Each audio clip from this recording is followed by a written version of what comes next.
네, 그래요. 아마 오늘 그동안 기도하고 애쓰고 정말 마음에 품었던 태신자와 손을 잡고 오늘 예배를 드렸던 분들은 식사 안 하셨어도 배부르셨을 거라고 생각합니다. 제가 들어보니까 밤 늦게까지 꼭 오기로 했던 사람은 전화를 해도 못 오겠다고 그러고, 생각지도 않았던 사람이 오겠다고 그래서 기쁘게 온 분도 있고요. 우리가 하나님의 정말 그 사랑을 전하고 복음을 전하는 이 일을 할 때 우리는 그리스도인으로서 참 우리가 살아있음을 느낍니다. 아멘입니까? 네, 그렇습니다. 우리가 주일을 지나고 매주 우리에게 의미가 있고 또 주님께 예배를 드리는 영광스러운 날이지만, 정말 마음에 기도하고 품었던 그 태신자의 손을 잡고 와서 함께 예배할 수 있다는 것, 얼마나 감격스러운 일인지 모릅니다. 우리 성도들이 그러한 마음들을 회복할 수 있기를 바라요. 그리고 그 기쁨에서 누구도 소외되지 않기를 바랍니다. 오늘은 오셔서 이렇게 서로 맛있는 음식도 대접하시고 선물도 드리고 사실은 여러분이 다 하신 겁니다. 또 제가 조금 전에 1시 반에 우리 1층에 있는 새가족부실에서 우리 성도님들과 함께 감사의 오픈 예배를 드렸습니다. 지하 1층에 있던 새가족부실을 1층으로 옮기고, 원래 우리 원로 목사님께서 쓰시던 공간인데 특별히 저희 당회실 공간을 좀 줄였습니다. 한 1m 이상 안으로 훨씬 들어와서 당회 회의하는 공간은 저희가 좀 줄이고, 그 대신 새로운 분들이 머무르시는 공간은 좀 넓히기로 했어요. 잘했죠? 네, 그 조금의 차이가 여러분 들어가 보시면요, 굉장한 차이가 있어요. 훨씬 따뜻하고 넉넉하고 푸근합니다. 여러분, 그런 일들을 하나님이 기뻐하시는 줄로 믿습니다. 오늘 새가족 또 초청하고 새생명 전도축제, 그리고 또 새가족 부실 리뉴얼, 이 모든 부분들이 사실은 우리가 감사하고 예배를 하지만 보이지 않는 손길들이 많아요. 여러분이 음향 설비도 마찬가지입니다. 기계를 가져다 두고 좋은 설비를 했습니다마는 이 음향은 특성상 꽤 오랜 시간 동안 저희 교회에 가장 최적화된 이 어떤 조절할 수 있는 어떤 그 부분을 찾아야 돼요. 감사하게도 우리 교회에 또 유기현 집사님과 우리 상준현을 비롯해서 은사 있는 우리 교육자들이 있다 보니까, 제가 보니까 특별히 우리 유기현 집사님이 요 며칠간 정말 애만 있었어요. 제가 밤늦게까지 교회에 있는데 그때까지도 못 가고 또 와가지고 인사하고 가는 모습들 보면서, 야, 세상으로 보자면 그렇잖아요. 누가 돈을 주는 것도 아니고 누가 알아두는 것도 아닌데 좋아서 해요. 우리 교회니까, 하나님께서 우리 교회에 좋은 것들을 주셨으니까 우리 성도들이 정말 말씀을 듣고 찬양할 때 가장 잘 듣고 행복할 수 있도록, 그게 좋아가지고 여러분 늦은 시간까지 저렇게 합니다. 여러분 좀 알아주셔야 돼요. 그리고 만나면 격려도 좀 해주시고. 우리 저 방송실 아주 센스 있었어요. 그래요. 우리 대표 여러분 유기현 집사님 했지만 우리 관리 집사님도 물론 당신의 일이지만 그래도 참 땀 흘려서 애쓰고 수고하시는 시간, 그리고 이 일들을 위해서 우리 교육자들도 참 많이 있었어요. 그러니까 우리 성도들이 만나면 좀 격려하시고 그렇게 축복해 주시고 그렇게 하세요. 아시겠죠? 물론 저희들 사랑받고 있는 거 알고 있습니다. 성도들이 사랑해 주시고 그 사랑의 힘을 입어서 이렇게 하는 거예요. 그런데 저는 우리 교회가 그런 면에서 조금 더 풍성해지고 따뜻해지면 참 좋겠다, 그런 생각을 합니다. 오늘 성경에 우리가 말씀을 따라서 설교의 제목을 하나님께 대하여 부요한 자. 여러분, 우리가 가진 것이요 세상에서 제일 좋은 건 아니에요. 우리 교회의 설비나 모든 능력이 세상에 어디 내놔도 최고라고 얘기할 수는 없어요. 그러나 적어도 우리는 세상 어떤 교회에 비교해도 오늘 하루만큼은 또 앞으로도 부유한 교회입니다. 할렐루야. 부유한 성도입니다. 할렐루야. 왜요? 하나님이 가장 기뻐하신 일을 우리가 하고 있거든요. 여러분, 오늘 말씀을 보면 우리가 언뜻 들었던 예수님의 한 가지 비유입니다. 예수님을 따르던 무리 중에 한 사람이 나왔습니다. 그가 말한 내용은 이런 거였어요. 예수님, 내 형이 정말 나에게 내가 납득할 수 있는 유산을 주지 않는 것 같습니다. 좀 형에게 명령해 주셔서 그가 나로 그 재산을, 유산을 나누게 해주세요. 여러분, 유산이 뭡니까? 자기 게 아니에요. 부모님 거예요. 물려받는 겁니다. 모세 율법에 의하면 재산의 상속은 장자에게 우선권이 있어요. 그래서 3분의 1을 상속을 받습니다. 그리고 동생은 3분의 1을 받게 되어 있어요. 그런데 아마 이 규정을 뛰어넘어서 더 받고 싶어서 그런 사회적인 분위기는 아니니까 형이 아마 거기에 맞는 어떤 분배를 동생에게 해주지 않았나 봅니다. 여러분, 그런데 어떻게 보면 우리가 정확한 건 모르니까 그냥 그 마음에 억울할 수 있겠다 싶은 부분도 있습니다. 그런데 오늘 성경에 보니까 예수님께서 그 사람의 마음에 있는 탐심을 지적하고 계세요. 그 말은 자세한 건 설명하고 있지 않지만 예수님은 자신에게 나와왔던 한 사람이 자기에게 원했던 게 뭔지를 정확히 알고 계셨다는 겁니다. 예수님이 그에게 주기를 원하셨던 것과 그가 예수님께 기대했던 것, 원했던 것이 달랐다라는 것이죠. 그러면서 예수님이 이런 하나의 비유를 드십니다.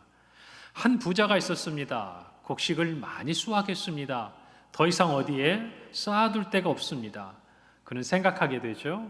내가 이 많은 것들을 어디다 둘까? 이제는 내 곳간, 내 헛간을 헐고 더 크게 지어서 거기다 모든 곡식과 물건을 쌓아두어야겠다. 그리고 자기 스스로에게 말합니다. 내 영혼아, 이제 여러 해 쓸 물건을 이처럼 많이 쌓아두었으니 이제 남은 것은 뭐다? 평안히 쉬고 먹고 마시고 즐거워하라. 여러분, 이것이 그 부자의 자기를 향한 위로고 칭찬이었어요. 그런데 이어지는 말씀에서 하나님은 이 부자를 어리석은 사람이라고 이야기합니다. 그리고 이렇게 묻고 계시는 것이죠. 20절이에요.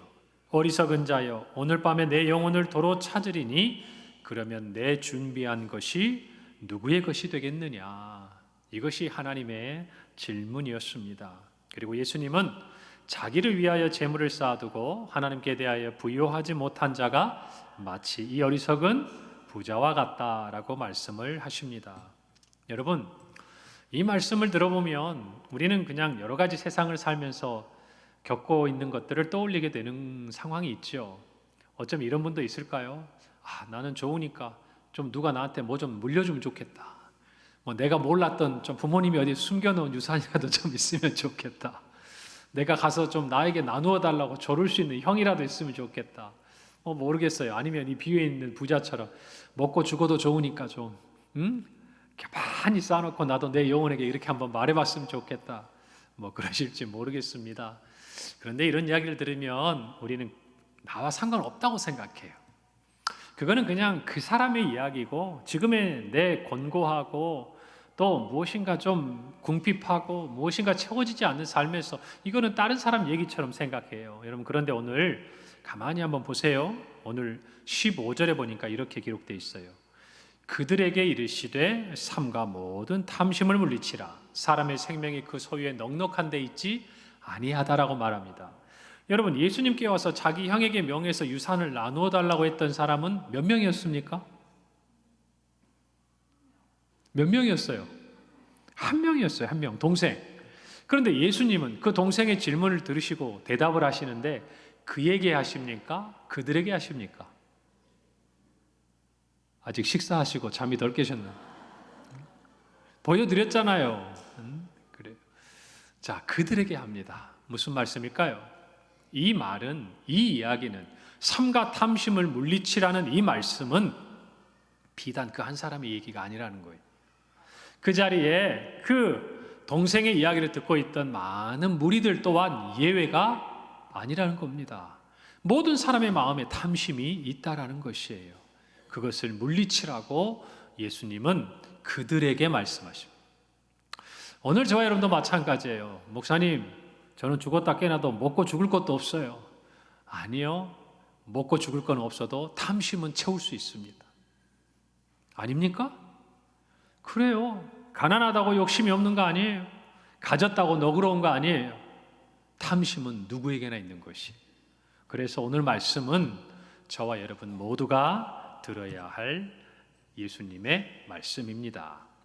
오늘 그렇게 마음을 열고 오늘 비유를 통해서 얻을 수 있는 교훈을 받기를 바랍니다.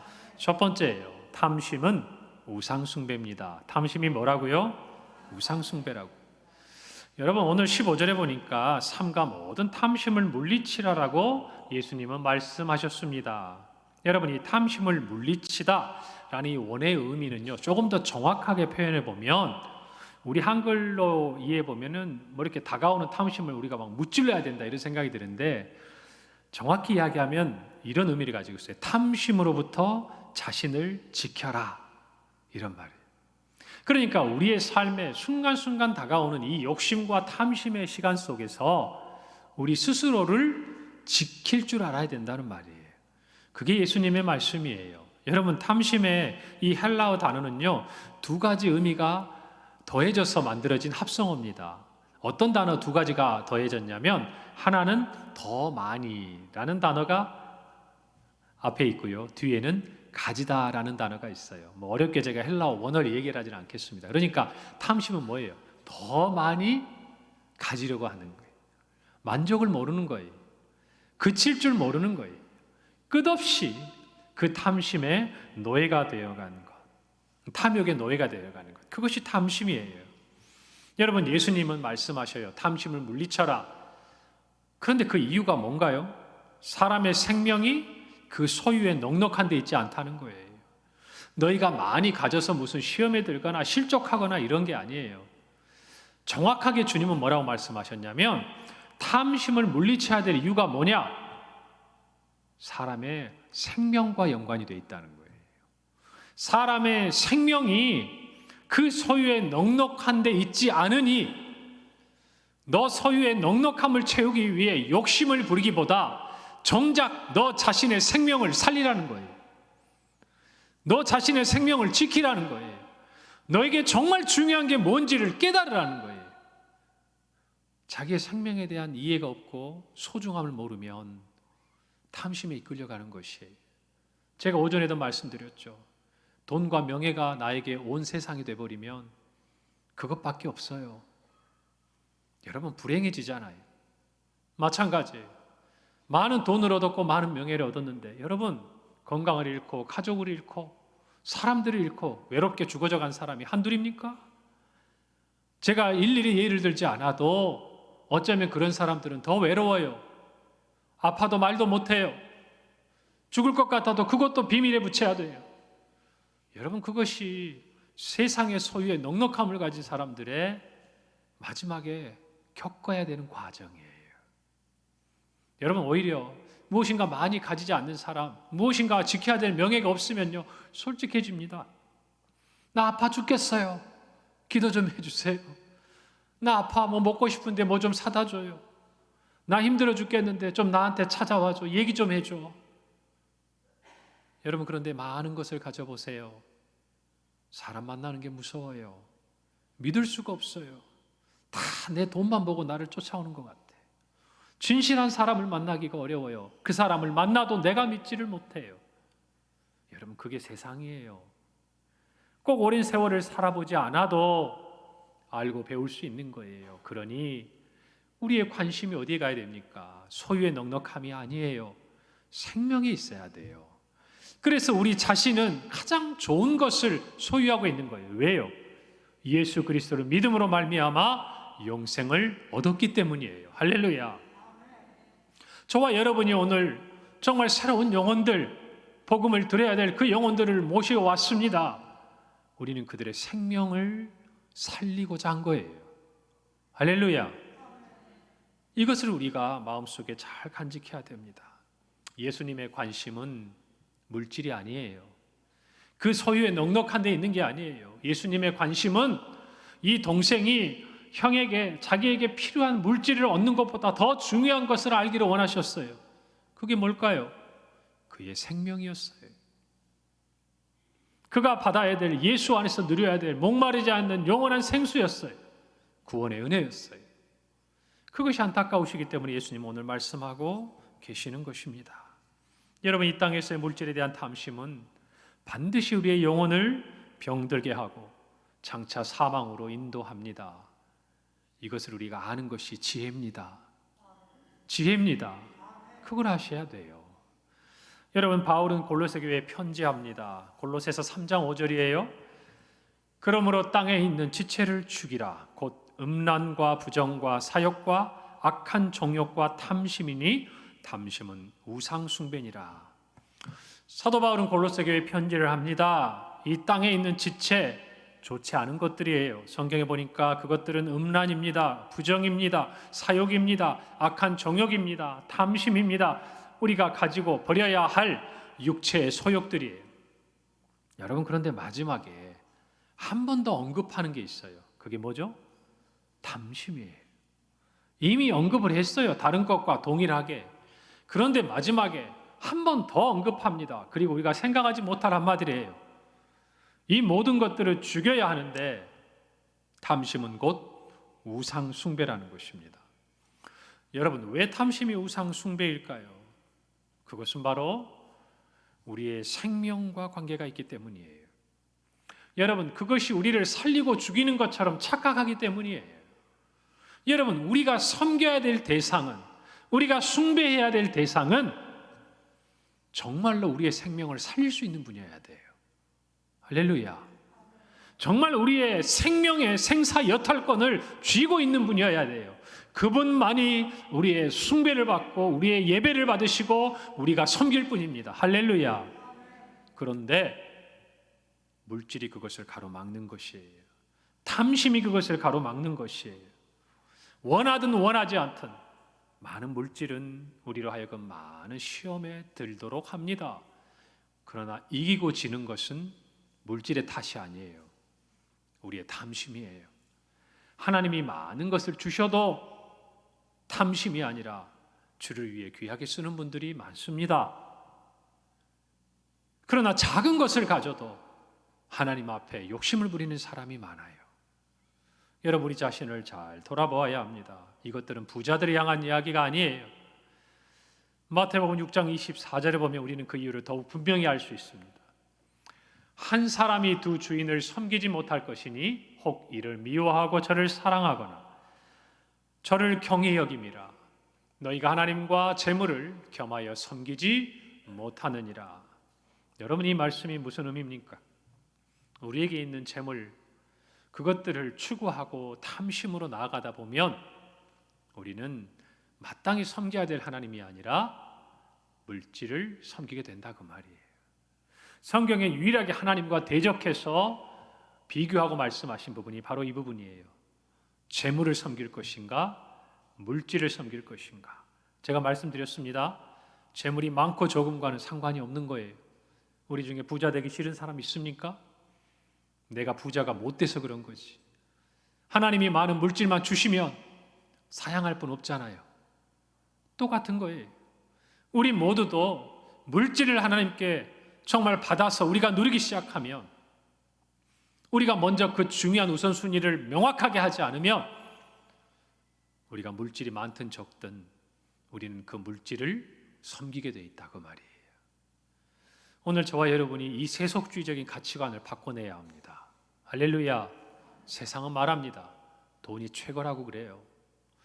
우리가 죽고 난 다음에 아무데 쓸데없는 건 알아도 사는 동안 언제까지 살지 모르지만 돈이 있어야 된다고 이야기합니다. 맞습니다. 여러분, 그러나 그것을 섬길 대상은 아니라는 것이에요. 오늘 하나님께서는 예수님을 통해서 우리의 생명이 그 소유에 넉넉한 데 있지 않다고 말씀하세요. 여러분들, 이 생명은 헬라어 단어로 조에라는 뜻입니다. 단어입니다. 이 단어의 뜻은요, 이 세상에서 우리가 가지고 있는 생명을 이야기하는 게 아니에요. 영원한 생명을 이야기합니다. 누구로부터 오는? 하나님으로부터 오는 영원한 생명. 그 생명은 결코 이 소유의 넉넉함에서 얻을 수가 없는 것이에요. 할렐루야. 그렇기 때문에 저와 여러분은 탐심이 아니라 이 세상에, 이 땅의 지체를 죽여야 돼요. 소욕을 내려놓아야 돼요. 성령의 소욕을 따라야 합니다. 아멘. 이것이 저와 여러분의 고백이어야 돼요. 그럴 때 우리가 육체의 소욕을 이길 수 있는 것입니다. 여러분, 어쩌면 많은 사람들이 오늘 그 소유의 넉넉함을 꿈꾸지 않습니까? 전에 말씀드렸지만 파이어족이라고 그러죠. 이른 나이에 경제적으로 독립을 하고 빨리 은퇴를 해가지고 좀 내가 경제적인 여유를 누리면서 편하게 살고 싶다. 저는 그 파이어족의 이야기를 들으면서 느끼는 게 뭔지 아세요? 꼭 정말 오늘 이 비유를 제가 느끼고 싶어요. 말해주고 싶어요. 여러분, 오늘 부자가 어떻습니까? 많이 모아놨습니다. 곳간을 얼고 많이 채웠습니다. 여러분, 그런데 주님의 말씀은 무엇입니까? 오늘 너의 그 영혼을 내가 찾으면 그것이 네 것이 되겠느냐? 내 것이면 그럴 수 있죠. 내 것이라고 생각하면, 누구도 내가 주지 않으면 빼앗을 수 없다고 생각하면 맞는 말일 거예요. 부지런히 벌어서 내 노후와 내 삶의 마지막을 풍요롭게 사는 것이 맞죠. 여러분, 그러나 내 것이 아니라는 겁니다. 여러분, 예수님께 나온 이 한 사람도 마음속에 탐심을 가지고 예수님을 통해 자기의 욕심을 채우고자 했어요. 예수님이 말씀해 주시면 영향력이 있는 분이니까 혹시 형이 들어주지 않을까? 예수님에게 나아가서 얻을 수 있는 것은 생명임에도 그는 세상의 물질을 얻고 싶어 했어요. 누구에게? 예수님에게. 아니라는 거예요. 오늘 저와 여러분은 세상 앞에 나와 있습니까? 아니면 예수님 앞에 나와 있습니까? 누구 앞에 나와 있어요? 예수님 앞에 나와 있습니다. 그렇다면 우리가 주님께 받아야 할 것, 주님이 우리에게 가장 주시고자 하는 것은 생명입니다. 그것들을 받은 자답게 우리는 세상에서 그 생명을 전파하고 살아야 합니다. 두 번째입니다. 우리는 하나님께 대하여 부요한 자가 되어야 합니다. 어리석은 부자는 자신에게 말하죠. 19절이에요. 또 내가 내 영혼에게 이르되 영혼아, 여러 해 쓸 물건을 많이 쌓아두었으니 평안히 쉬고 먹고 마시고 즐거워하자 하리라. 하나님의 말씀 20절이죠. 하나님은 이르시되 어리석은 자여, 오늘 밤에 내 영혼을 도로 찾으리니 그러면 내 준비한 것이 누구의 것이 되겠느냐. 하나님은 그를 향해서, 부자를 향해서 어리석은 자라고 말합니다. 이 말은, 이 단어의 의미를 분해해 보면요, 어리석다라는 부분이 강조되는 게 아니라 지혜가 강조돼요. 어리석음과 지혜가 어떻게 같이 통용될 수 있을까요? 지혜가 없는 거죠. 지혜가 없는 거예요. 여러분, 어리석은 자는요, 자기의 창고에 재물을 쌓을 줄은 알았어요. 그러나 그것이 자기 것인 줄 알았어요. 여러분, 잠언 9장 10절에 보면 여호와를 경외하는 것이 지혜의 근본이요 거룩하신 자를 아는 것이 명철이다 그랬습니다. 여러분, 우리의 지혜는 어디에 근거합니까? 하나님에게 근거합니다. 하나님께서 우리에게 주시고자 하시는 게 뭐죠? 생명입니다. 그러면 지혜로운 자는 우선순위가 명확한 거예요. 이 세상의 물질이냐 생명이냐는 이 선택의 순간에서 지혜로운 자는 생명을 택합니다. 저와 여러분은 그걸 택한 줄로 믿습니다. 그리고 세상 사람들이 그것을 택하도록 우리는 도와주어야 합니다. 여러분, 어딘가 들어보셨을 거예요. 우리는 청직입니다. 무슨 말입니까? 내 것이 아니라는 것이에요. 누군가가 우리에게 맡겨준 거예요. 우리의 건강도, 지혜도, 물질도, 우리가 가진 모든 것도 내 것 같이 씁니다. 그런데 내 것이 아니에요. 하나님이 맡겨주신 겁니다. 그것이 저와 여러분이 알아야 될 지혜입니다. 그것을 모르면 우리는 하나님께서 부자에게 했던 이 말씀을 우리가 듣게 될 수 있습니다. 어리석은 자라고요. 마태복음 6장 20절은 말씀합니다. 오직 너희를 위하여 보물을 하늘에 쌓아두라. 거기는 좀이나 동록이 해하지 못하며 도둑이 구멍을 뚫지도 못하고 도둑질도 못하느니라. 여러분, 우리가 무엇인가를 맡아두고 있다면요, 그날을 기다립니다. 어떤 날이요? 주인이 맡긴 것을 달라고 하실 때. 여러분, 그래요. 나를 위해 그것을 썼다면 주님께 드릴 것이 작고 초라할 것입니다. 그러나 주님을 위해 썼다면 주님을 만나고 싶을 거예요. 말하고 싶을 거예요. 마찬가지예요. 저와 여러분에게 주신 물질과 건강과 모든 것들을 주님을 위해 사용하시기를 바랍니다. 여러분, 그때 가장 우리가 가진 것이 빛나는 거예요. 왜 그런 줄 아세요? 우리에게 주신 목적에 가장 부합하기 때문에 그래요. 그래야 돼요. 여러분, 오늘 이 말씀을 들으면서 우리의 모든 것이 주님의 것임을 깨닫는다면 우리 모두 주를 위해 사용하기를 아끼지 않기를 바랍니다. 하늘에 쌓아두기를 바랍니다. 그 보물이 무엇인지는 몰라요. 우리의 재능이 될 수도 있고 건강이 될 수도 있고 지식이 될 수도 있고, 아니요, 남보다 뛰어나지 못한 초라해 보이는 우리의 모습, 우리가 가진 것일 수도 있어요. 그러나 중요한 것은 그것을 주님께 쌓으면 그것은 생명을 살리는 보물이 됩니다. 할렐루야. 아무리 세상에 많은 것, 화려한 것, 부유한 것도 자기를 위해 쌓으면 부끄러운 것이 되는 거예요. 오늘 이 하나님의 말씀 앞에 우리가 바로 서기를 바랍니다. 내 것 작다고 초라하다고 하나님 앞에 감추어 두지 마시고 하늘의 보물을 쌓아두기를 간절히 바랍니다. 오늘 우리 교회는 영혼의 구원이 필요한 사람들을 위해 우리 각자가 하늘의 보물을 쌓았습니다. 하나님이 여러분에게 복 주시리라 믿습니다. 아쉬운 마음에 오늘 혼자 걸음을 하신 분들이 있다면 마음속에 이런 생각하세요. 다음에는 하늘의 보물을 쌓으리라. 할렐루야. 그런 우리 모두가 되기를 바랍니다. 그리고 이어지는 가을 음악회 한 번 더 기회가 있잖아요. 여러분, 오늘 말씀을 들었지만 또 제가 우리 새로 오신 분들과 식사하면서 조금 교제를 하다 보니까 어쩌면 그렇게 새로 오신 분들의 표정이 다 밝아요. 원래 교회에 처음 오면 좀 낯설고 어색해하고 좀 약간 주저하고 이래야 되는데 오늘 이렇게 인사를 나누는데 그분들 표정이 다 밝으신 거예요. 그러면서 이렇게 얘기하시더라고요. 목사님, 솔직히 말씀드리면 제가 다른 교회 다니는데요, 오늘 하도 친구가 와보라고 해서 왔는데 교회가 너무 밝고 좋아가지고 너무너무 부러워요. 친구는 뭐라 그러냐면, 목사님 우리 교회 다니고 싶대요. 그러니까 깜짝 놀라면서, 아니 그건 아니고요. 근데 목사님 교회가 너무 밝고 좋아요. 얼마나 감사합니까? 여러분, 우리 모두가 하늘의 보화를 쌓은 줄 믿습니다. 여러분, 그러니 우리 모두 이 가을 음악회가 또 한 번의 천국의 잔치가 되도록 해야 합니다. 여러분, 그날 와서 정말 오늘 들은 이 복음을 듣지 못한 것은 아쉽지만 여러분, 유튜브 가면 설교 다 있잖아요. 한번 들려주세요. 그리고 정말 가을 음악회 예배가 아니라 음악회라고 이야기하고 그들이 와서 그 자리에 머물렀다가 우리 교회가 편안해지고 한번 나와볼까 하고 나온 그 걸음이 그들의 평생에 가장 귀하고 복된 걸음이 될 줄 누가 알겠습니까? 아멘?